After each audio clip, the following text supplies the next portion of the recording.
সেটা আপনাদের সবার জানা। ইচ্ছা করলো অফিস ছিল না, ইচ্ছা করলে অফিসে বসা যায় নাই, ইচ্ছা করলে একত্রিত হওয়া যায় নাই, ইচ্ছা করলে সম্মেলন করার মতো পরিবেশ ছিল না। কখন একত্রিত হলে পুলিশ গ্রেফতার করে নিয়ে যেত।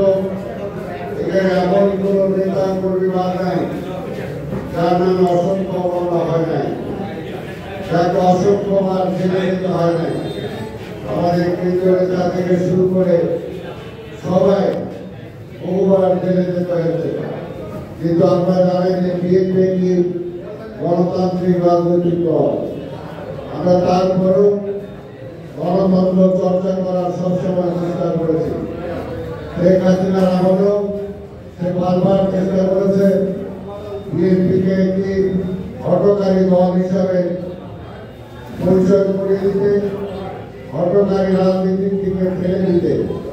কিন্তু আমরা কখনোই সেই হঠকারী পথে যাই নাই।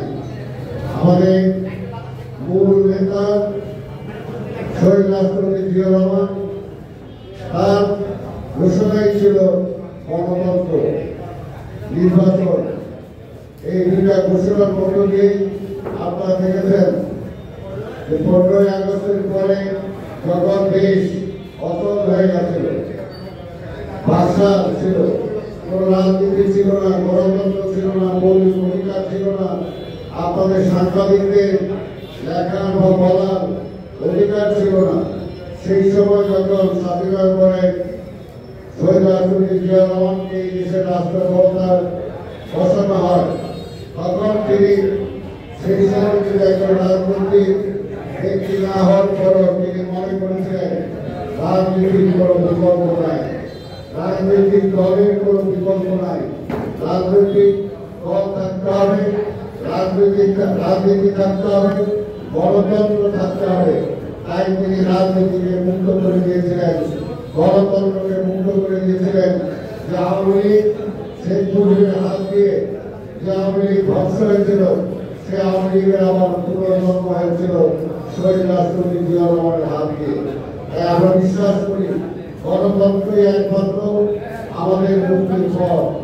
আপনারা দেখেছেন যে 5ই আগস্টের এই অভ্যুত্থানের পরে সেই সময় অনেকে চেয়েছিল যে বিএনপিকেও বলেছিল যে একটি জাতীয় সরকার গঠিত করে যাতে আমরা সেই সময় সরকারে আমরা যাই। কিন্তু আমাদের নেতা বলেছিলেন যে না, আমরা জনগণের ক্ষমতায় বিশ্বাস করি, জনগণের ভোটের অধিকার বিশ্বাস করি, জনগণ ভোটে যাবে, ভোট দিবে, ভোট দেওয়ার পরে যারা জনগণের ম্যান্ডেট পাবে তারাই রাষ্ট্র পরিচালনার দায়িত্ব নেবে। আগে আমরা সেই ভোটের জন্য অপেক্ষা করছি। এর মধ্যে দিয়েও যারা গণতন্ত্রের কথা বলেন এই সমস্ত রাজনৈতিক দলগুলোর দিকে আপনারা তাকিয়ে দেখেন, কয়টা রাজনৈতিক দল আছে যারা কাউন্সিল করছে, কয়টা রাজনৈতিক দল আছে যারা দলকে বিকশিত করার জন্য, দলের নতুন নেতৃত্ব আনার জন্য সুষ্ঠুভাবে সম্মেলন করা দরকার, কয়টা রাজনৈতিক দল করছে। আমরা বহু খারাপ প্রতিঘাতের মধ্যে দিয়েও কিন্তু আমরা চেষ্টা করছি আমাদের সম্মেলন করার জন্য। আপনারা যেহেতু রাজশাহী শহরে বসবাস করেন, আপনারা জানেন যে অনেক কিছুর পরও হয়তো অনেক ত্রুটি বিচ্যুতি আমাদের রয়ে গেছে। তার দীর্ঘ অনেকগুলো বছর পর আমরা একটা সম্মেলন করতে যাচ্ছি। কিন্তু এই সম্মেলনের মধ্যে দিয়ে আমরা একটা জিনিসের উপর জোর দিয়েছি, আমাদের দলের ঐক্য। আমরা দলের ঐক্য ফিরে আনতে চাই। আমাদের পুরনো যে সমস্ত নেতৃত্ব এই রাজশাহী মহানগরীতে যারা আছেন, একসময় মহানগরীর প্রেসিডেন্ট সেক্রেটারি ছিলেন, তার পরবর্তী পর্যায়ে জাতীয় পর্যায়ে দায়িত্ব পালন করেছেন, এখন যারা বিভিন্ন থানায়, ওয়ার্ডে এবং মহানগরীতে যারা নেতৃত্ব দিচ্ছেন, সবার সমন্বিতভাবে আমরা একটি সম্মেলন আপনার সবার মাঝে আমরা উপহার দিতে চাই। এই সম্মেলন যে 100% একদম কষ্টের ঊর্ধ্বে থাকবে আমরা সেটা বলি না, কষ্ট থাকতেই পারে, কিন্তু তারপর আমাদের ইচ্ছাটা আপনাদের বুঝতে হবে। আমাদের ইচ্ছাটা হলো আমরা গণতন্ত্র চাই, আমরা সাংবিধানিকভাবে দল গঠিত হোক, দল পরিচালিত হোক, আমরা সেটা চাই। সেই কারণে আগামীকাল ইতিমধ্যেই জানেন যে 2:30 মধ্যে আমরা আমাদের সম্মেলন আমরা শুরু করব। আমাদের নেতা দলের ভারপ্রাপ্ত চেয়ারম্যান দেশনায়ক তারেক রহমান আগামীকালকে সম্মেলনে প্রধান অতিথি হিসাবে বক্তব্য দেবেন। তার বক্তব্যের মধ্যে দিয়ে ইতিমধ্যে আপনারা জেনেছেন সারা দেশে এই 5ই আগস্টের পরে দেশে অনেকে বিশৃঙ্খলা করার চেষ্টা করেছে, বিএনপিকে বিভিন্নভাবে কালার করার চেষ্টা করেছে, কিন্তু সর্ব কিছুর মুখে সর্ব সমালোচনার মুখে কিন্তু আমরা ধৈর্য ধরে আছি। আমরা জানি যে গাছ বড় থাকবে ফল দিবে, সেই গাছে ঢিল মারবেই। এই কারণে আমরা বিশ্বাস করি যে আগামী দিনে জনগণের ম্যান্ডেট নিয়ে বিএনপি ক্ষমতায় যাবে, আপনারাই বলেন, জনগণই বলে। সেই কারণে যারা ষড়যন্ত্র করে, যারা চায় না একটি গণতান্ত্রিক পার্লামেন্ট গঠিত হোক, যারা চায় না একটি গণতান্ত্রিক সরকার গঠিত হোক, তারা বিভিন্ন কায়দায় চেষ্টা করছে এখনো কিভাবে নির্বাচনটাকে পিছানো যায়। কিন্তু আমরা বিএনপি, আমরা যেহেতু গণতন্ত্রে বিশ্বাস করি, আমরা চাই অতি যত দ্রুত নির্বাচন হয়, তত এই দেশের মঙ্গল। সেই কারণে ইতিমধ্যে আপনারা জানেন যে আজকে প্রধান উপদেষ্টা যখন লন্ডন বৈঠকে আমাদের নেতা তারেক রহমানের সাথে দ্বিপাক্ষিক আলোচনা করে দ্বিপাক্ষিক ঘোষণা দিয়েছিলেন তিনি ফেব্রুয়ারি মাসে জাতীয় নির্বাচন করতে চান। আজকে এখান থেকে আমরা রাজশাহী মহানগরের পক্ষ থেকে আমরা প্রধান উপদেষ্টাকে ধন্যবাদ জানাতে চাই। শত আলোচনা শত ষড়যন্ত্রের মুখেও তিনি যে দৃঢ়তার সাথে আগামী ফেব্রুয়ারি মাসে অর্থাৎ রমজানের পূর্বে তিনি নির্বাচন করতে চান, সেটা তিনি পুরো ব্যক্ত করেছেন।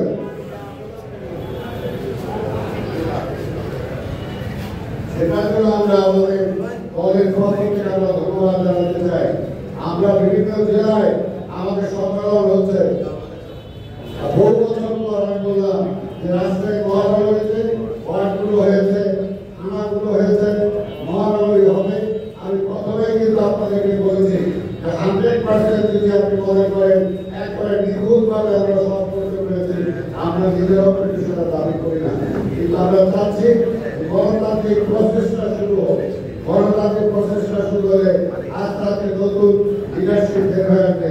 এক সময় যারা মহানগরীতে ছিলেন নেতৃত্বে, আজকে তারা মহানগরীতে নাই, তারা কেন্দ্রে চলে গেছে। আবার এক সময় একবার নতুন আসছে, এরা আবার এক সময় চলে যাবে, আবার এক সময় আবার নতুনরা আসবে। এই ধারাবাহিকতায় এখনই যে সব কিছু সুন্দর হয়ে যাবে সেটার তুলনায় করে আমরা যেটা বিশ্বাস করি যে আমাদের নেতা এক, আমাদের আদর্শ এক, আমাদের দল এক, এখানে কোনো বিভেদ নাই। একটা দল কখনই সুসংগঠিত হতে পারে যদি সেই দলের নেতা ঠিক থাকে। একটা দল কখনই সুসংগঠিত হতে পারে যদি তার আদর্শ ঠিক থাকে। আমাদের কিন্তু নেতাও আছে এবং তারেক রহমান আমাদের আদর্শ আছে বাংলাদেশের জাতীয়তাবাদ। তাই এটার ভিত্তিতে সারা দেশে কিন্তু আজকে দল ঐক্যবদ্ধ যে আগামী নির্বাচনে দেশনায়ক তারেক রহমান এবং আমাদের স্থায়ী কমিটি তাকে যেখানে মনোনয়ন দিবে সে নির্বাচন করবে, এই ব্যাপারে কিন্তু কারো কোনো অভিমত নাই। ঠিক তেমনিভাবে আজকে এখানে যারা আছে আজকে দুপুরের মধ্যে তারা আমাদের প্রার্থী হতে চায় সেটা তারা জানা দেবে। আমরা চেষ্টা করবো তাদের সাথে আলাপ আলোচনার ভিত্তিতে যদি একসাথে আমরা আলাপ আলোচনার ভিত্তিতে কোনো কাজ করতে পারি সেটা ভালো, তাদেরকেও সুযোগ করে দেবো, সেটাও যদি হয় ভালো। আর তা না হলে চূড়ান্ত পর্যায়ে যে সিস্টেম আছে সেটা থাকবে। তাহলে আগামীকালকে 2টা সেশন হবে। প্রথম সেশনটা হবে আরেকটা সময়, সেটা আমাদের দেশনায়ক তারেক রহমান সেখানে প্রধান অতিথি হিসেবে বক্তব্য দেবেন। ওই প্রথম অধিবেশনের পরে দ্বিতীয় অধিবেশন হবে। আমাদের প্রথম অধিবেশনে